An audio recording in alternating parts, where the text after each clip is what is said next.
Hey, what is going on, Lucky Trader? My name is Chris, and today I'm going to show you how to buy fractions of NFTs through fractional.art.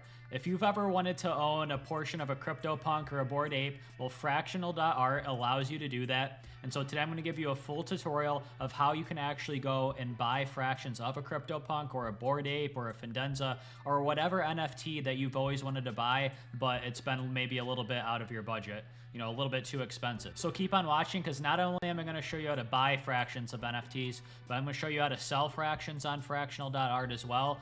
And also, if you have a blue chip NFT that maybe you want to fractionalize and get some liquidity out of it, I'm going to show you how to do that as well. All right, so let's get right into it. So you're going to want to head over to fractional.art. That's just the basic URL, nothing different, just pure fractional.art. And once you get into the site, first thing you'll do is you'll connect your wallet through your MetaMask. And so I'm already connected here, but if it's your first time connecting, you might have to hit sign in order to connect to the site. And probably the first thing most people are going to want to do when they come to fractional.art is what exactly are the fractions on here that are available to buy. So you can either go to explore, or we can click buy here to see what fractions are on here. So let's say what a lot of people are going to want to do is the first thing that, you know, maybe they want to come in here and buy is get a Cryptopunk or a Bored Ape. So let's just settle on a Cryptopunk. And the easiest way to find Cryptopunks that are fractionalized that you can buy is just search Cryptopunk up here in the top right of the screen, and you can see, you know, all the different Cryptopunks that are fractionalized. We'll just click on C27 results. And so before choosing the Cryptopunk that you want to buy a fraction of, or maybe it's a collection of Cryptopunks like the punks here or this head DAO, these contain 11 NFTs, 16 NFTs. So you can actually buy fractions of, you know, whole collection of Cryptopunks. You don't have to buy fractions of just a single Cryptopunk like this hoodie punk, for example. Before you actually go and choose the Cryptopunk that you want to buy, make sure that it does have the verify tag here, so that way you know it's an authentic Cryptopunk and it's not some sort of knockoff and that you're buying the real thing.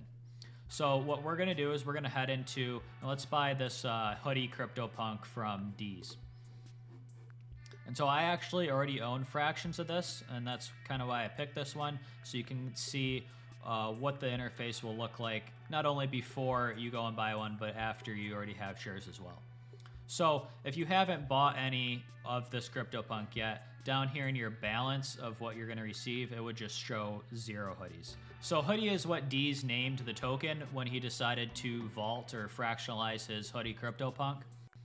And so when you come in here, what you're going to want to do is you probably have an amount in mind of how much ETH you want to put into a Cryptopunk. So let's say you want to put in just 0.1 ETH. So you type that in there, and then you can see that's going to get you, based on the current reserve price of the hoodie punk, that will get you 6.3 hoodie punk tokens. And so that is out of 10,000 hoodie tokens. So if you just, you know, did a quick calculation, 6.3 divided by 10,000, that's going to give you, you know, 0.06% of the Cryptopunk, which obviously isn't much, but, you know, if Cryptopunks go and double or triple, you're still going to double or triple the amount that you put in, even though it's, you know, a low percentage of the total Cryptopunk. All right, so now if you're ready to buy, what you're going to want to do is before you actually click review my order, you're going to want to make sure that you set the slippage at least probably at 1, or if you want to be safe so it doesn't fail, even set it at 3%. Just know that if you do set it too low at 0.1, there may not be enough liquidity for the transaction to go through, and it may fail and you lose your gas. So I would just say let's set it at 2% to be safe, and then you can go and click review my order. And so then we would click confirm trade. Now I'm not going to actually go and sign this here because I don't want to buy more shares of this right now, but you will have to pay a gas fee in order to buy a fraction of it. You then click confirm, and then, you know, when the transaction goes through, you'll have your 6.4 shares of the hoodie Cryptopunk. Now let's say you want to go and you no longer want to hold these fractions anymore and you want to go and sell. So it's actually just as simple as we'll click the 2 arrows here and then we'll flip it around.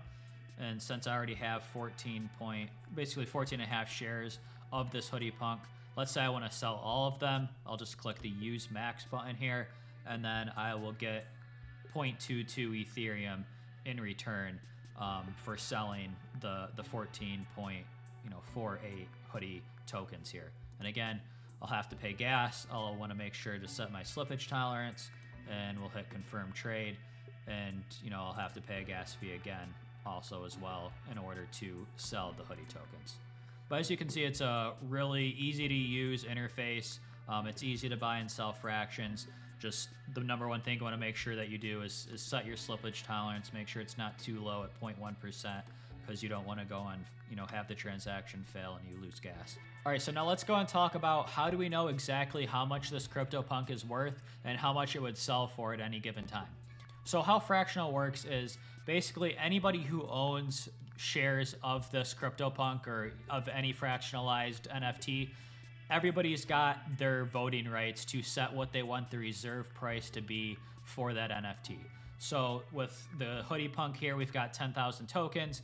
I own 14.5 shares. So I have 14.5 shares worth of voting rights to set the reserve price. So what the reserve price is really just a simple weighted average of what every token that actually chose to set a reserve price. It takes a weighted average of everybody, and that's what the reserve price is.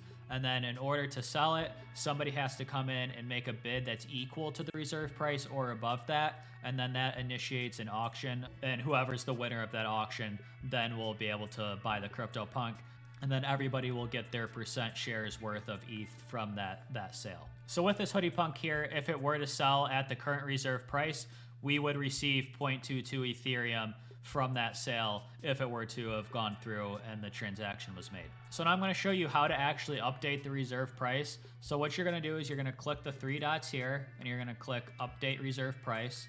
And let's say you think that this hoodie punk should sell for at least 1,000 Ethereum, which is $2.6 million as it shows here. So you'll enter in the 1,000 Ethereum, you'll hit submit reserve price, and then you will have to pay a small gas fee here in order to submit your reserve price to kind of go in the pool and determine that overall weighted average. Now let's say you own a blue chip NFT like a Bored Ape or Cryptopunk. So I'm going to show you here how to actually fractionalize an NFT that you own. If you do have an NFT that you want to fractionalize and sort of get some liquidity out of that without completely selling the whole thing. So what you're going to do is choose whether that NFT is an ERC20 token or an ERC155. We'll just choose ERC20 here because that's what most of them are. So the wallet that I'm actually signed in here with is kind of a burner wallet, so I really don't have any NFTs in here. But again, just for the sake of showing you how to do this, let's say we want to fractionalize this parallel alpha card here. So I can set what I want the vault name to be. We'll just call it parallel. What I want the token supply to be, we'll leave it at 10,000, and we'll name it PAR. And then what I want the reserve price to be, so we want it to be 1 ETH. And then we can set an annual management fee actually for this, and I'll just leave it at 0. So that's really all you need to fill out, and then you just click continue. And I'm not going to go through all this here, but you just have to go through each of these steps to actually essentially put your NFT into a vault and fractionalize it to create all these tokens. And if you want to get a little bit more deeper knowledge about fractionalizing NFTs, if this is something that you want to do, it does give you a guide here, so you can just click this to view a full guide about fractionalizing your NFTs. Well, I hope this video helped you guys when it comes to buying fractions on fractional.art. If you have any questions, be sure to leave them down in the comments below, and I'll be happy to answer any and all questions that you may have. Also, be sure to head on over to the Lucky Trader Discord that I've also linked down in the description. I'll be happy to answer any and all of your NFT questions over in the Discord. I'll see you guys there.